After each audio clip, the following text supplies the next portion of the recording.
வரும் 20ஆம் தேதியன்று ஒரு சில இடங்களில் அதி கனமழை பெய்யக்கூடும் என ரெட் அலர்ட் எச்சரிக்கை. 21ஆம் தேதி ஓரிரு இடங்களில் கனமழைக்கான ஆரஞ்சு நிற எச்சரிக்கை விடுத்தது இந்திய வானிலை ஆய்வு மையம்.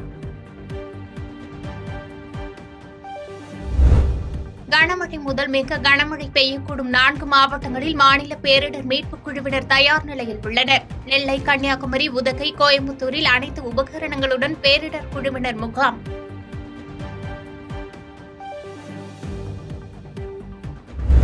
மதுபான கொள்கை முறைகேடு வழக்கில் டெல்லி முதலமைச்சர் கெஜ்ரிவால் மீது குற்றப்பத்திரிகை தாக்கல். சட்டவிரோத பண பரிமாற்ற தடை சட்டத்தின் கீழ் ஆம் ஆத்மி கட்சி மீதும் குற்றச்சாட்டு பதிவு.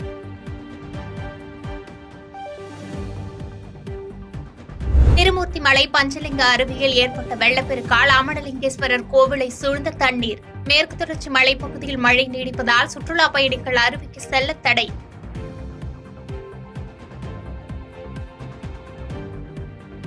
சென்னை கடற்கரை தாம்பரம் இடையே இரவு நேரத்தில் இயக்கப்படும் 15 மின்சார ரயில்கள் இன்றும் நாளையும் ரத்து.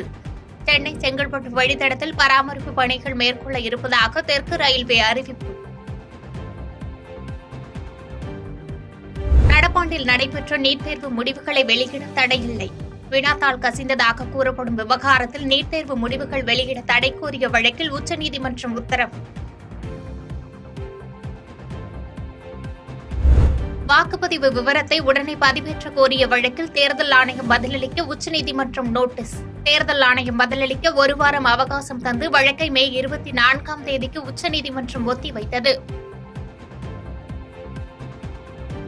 பாதகம் செய்பவரை கண்டால் நாம் பயங்கொள்ளலாகாது பாப்பா.